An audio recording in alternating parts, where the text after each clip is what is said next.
तो क्या चीज है हम रूह में उतरे होते, तुमने चाहा ही नहीं चाहने वालों की तरह, तुमने चाहा ही नहीं चाहने वालों की तरह। और आज मैं आपको हुजूर साबिर पाक रज़ियल्लाहु तआला अन्हु की बारगाह में ले चलता हूँ। देखिए, जब कोई स्कॉलर आता है, कोई स्पीकर होता है, या कोई मदरसा होता है, कोई स्कूल होता है, ये सब क्या काम करते हैं? लोगों के जाहिर को साफ करते हैं, लोगों के जाहिर को तब्दील करते हैं। मिसाल के तौर पर अगर कोई तंजीम 100 साल से या 500 साल से नमाज पर काम करती है, तो उसमें नमाजी तो हो जाते हैं, नमाजी तो बन जाते हैं, इसलिए कि जाहिर साफ हो जाता है, नमाजी बन जाते हैं। लेकिन बाद में देखा जाता है कि वो जिना के अड्डों पर भी नजर आते हैं, वो चोरी करते हुए भी नजर आते हैं, वो दगाबाजी करते हुए भी नजर आते हैं। इसलिए एक पहलू उन्होंने पकड़ लिया और बाकी छोड़ दिए। तो जो भी इंसान जो तब्दील करता है, वो जाहिर को तब्दील करने की कोशिश करता है, लेकिन औलिया अल्लाह जो हुआ करते हैं वो बातिल को बदलने की कोशिश किया करते हैं। और जब बातिल बदल जाता है तो फिर मन भी साफ हो जाता है और दिल भी पाक हो जाता है। तो यही औलिया इकराम, सूफिया निज़ाम ने यही किया कि लोगों के जाहिर को नहीं बल्कि लोगों के बातिल को साफ किया। और जब लोगों के बातिल को ये साफ करते हैं, फिर चंद लोगों पर ही मेहनत करते हैं। मिसाल के तौर पर ख्वाजा गरीब नवाज ने ख्वाजा बख्तियार काकी पर मेहनत की, ऐसी मेहनत की कि इन्हें दिल्ली की सरजमीन पर बिठा दिया तो पूरी दिल्ली इनके कब्जे में आ गई। और ख्वाजा बख्तियार काकी ने बाबा फरीद पर मेहनत की, बाबा फरीद पर जब मेहनत की तो उन्हें पाक पटन बिठा दिया तो पूरा पाक पटन उनके कब्जे में आ गया। और बाबा फरीद ने साबिर कलियरी पर मेहनत की तो साबिर कलियरी को कलियर की सरजमीन पर बिठा दिया तो पूरा कलियर उनके कब्जे में आ गया। अब ये बाबा फरीद जो है साबिर पाक के मामू भी हैं और साबिर पाक इनके मुरीद भी हैं, इनके खलीफा भी हैं, इनके दामाद भी हैं। और साबिर पाक कौन है? अभी ये मुरीद नहीं हुए, मुरीद होने के लिए निकले, मुरीद होने के लिए जाते हैं, लोगों से पूछते हैं, लेकिन कोई पता नहीं चलता। और इनकी माँ ने इन्हें विलायत की वो मंजिल अता फरमा दी थी कि जो लोगों की नजरों की तरफ देखते थे तो ये तकदीरें बदल दिया करते थे। ये निकले, किसी ने बताया कि बगदाद शरीफ चले जाओ। बगदाद शरीफ के अंदर एक वली है जिसका नाम है शेख शहाबुद्दीन सोहरवर्दी। और वो ऐसा वली है कि जिसके बारे में गौसे पाक ने फरमाया कि उस जमाने में उन जैसा वली कोई पैदा ही नहीं हुआ। वो इतना बड़ा वली, उनकी बारगाह में चले जाओ। जब उनकी बारगाह में जाओगे वो तुम्हें मुरीद बना लेंगे। साबिर पाक उनकी बारगाह में जाते हैं, बगदाद की गलियों में ढूंढते हैं कि शेख शहाबुद्दीन सोहरवर्दी किधर है। जब शेख शहाबुद्दीन सोहरवर्दी की बारगाह में पहुंचते हैं, पहुंचने के बाद शेख शहाबुद्दीन सोहरवर्दी उन्हें बिठाते हैं और कहते हैं इनके लिए खाना लगाया जाए।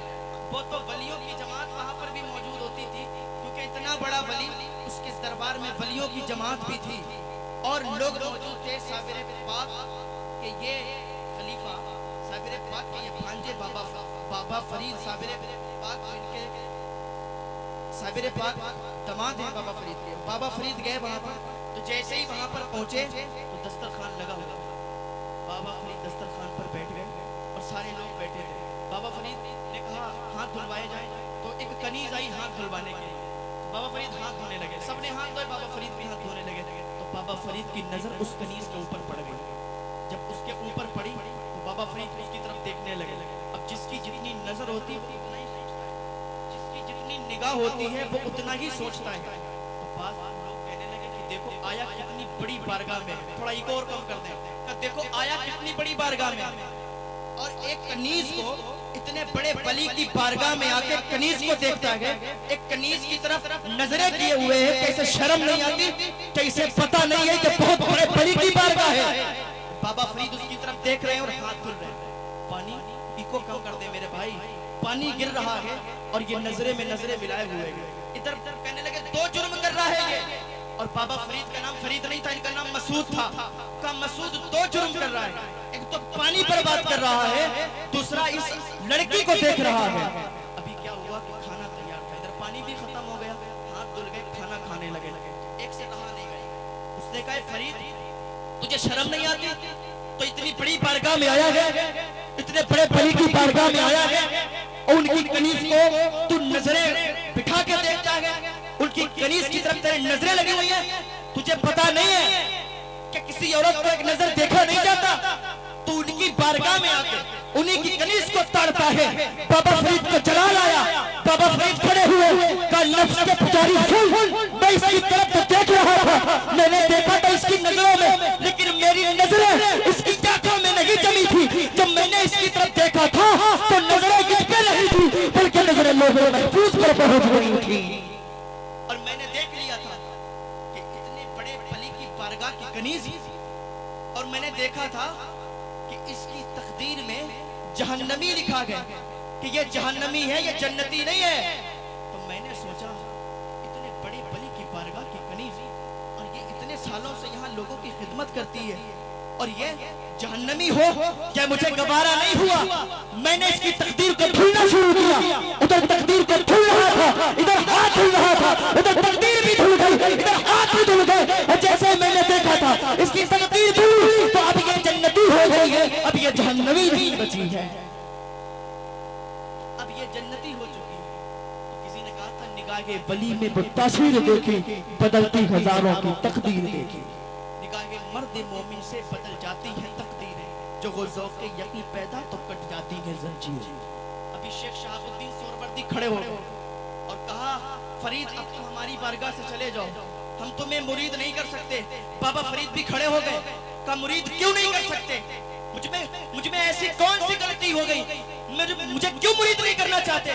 तो बाबा फरीद से शेख शहाबुद्दीन सोहरवर्दी ने कहा था, अरे मुरीद बनने से पहले तुम्हारा आलम यह है कि तकदीरें बदल देते हो, मुरीद बनाने के बाद तुम्हारा आलम क्या होगा, जब उनके गला भर देते हो शाहाने ज़माना की झोली। मोहताज का जब ये आलम है, मुख्तार का आलम क्या, मोहताज का जब ये आलम है, मुख्तार का आलम क्या होगा।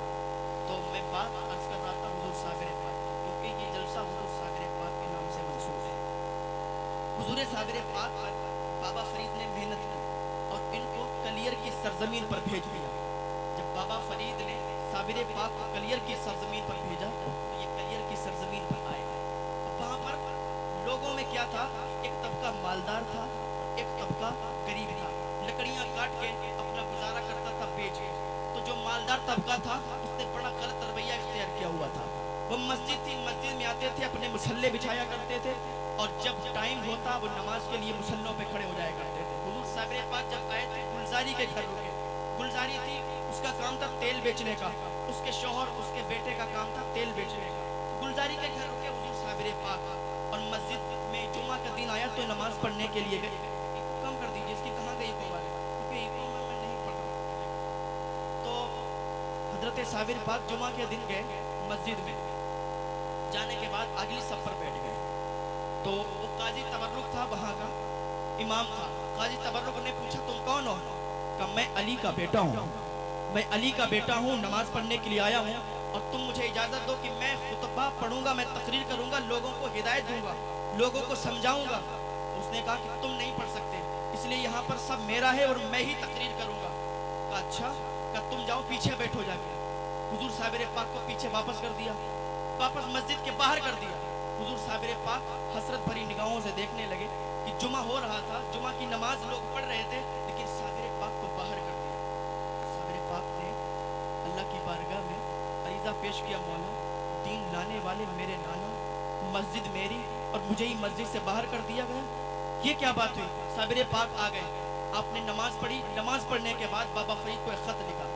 बाबा फरीद से कहा कि बाबा साहब आपने मुझे ऐसे लोगों के दरमियान भेजा है कि जिनको मेरी कोई इज्जत ही नहीं है, मुझे मस्जिद से बाहर भेज दिया गया। तो बाबा फरीद ने खत का जवाब दिया कि साबिर तुम चिंता ना करो, तकलीफ ना करो, मैं खत को लिखता हूँ। खत लिखा और काजी तबर्रुक के नाम खत भेज दिया। खत पे लिखा था कि तुम साबिर को जानते नहीं हो, तुम इसके जलाल को जानते नहीं हो, इसका जलाल बहुत सख्त है, तुम उससे पंगा मत लो, उससे लड़ाई मत लो। तो काजी तबर्रुक के पास अली मुल्ला अब्दाल जब खत लेके आए तो काजी तबर्रुक ने वो खत लिया और उसको फाड़ दिया।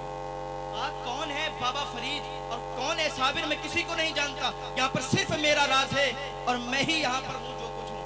तो अली मुल्ला अब्दाल ने खत उठा के साबिर पाक के पास ले गए, कहा उसने तो खत ही फाड़ दिया। कहा अच्छा, साबिर पाक का सब्र देखे। लोग कहते हैं एक बार में ही साबिर पाक ने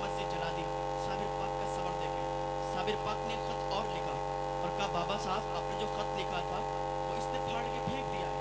अली मुल्ला अब्दाल ने कहा था कि साबिर पाक ने खत भेजा, कहा उसने फाड़ दिया। अली मुल्ला अब्दाल फिर गए और खत कहा उसने फाड़ के फेंक दिया। तो बाबा फरीद ने फिर दोबारा खत लिखा और दोबारा खत भेजा जो उसका मुतवल्ली था, जो वहाँ का मुतवल्ली था उसके पास।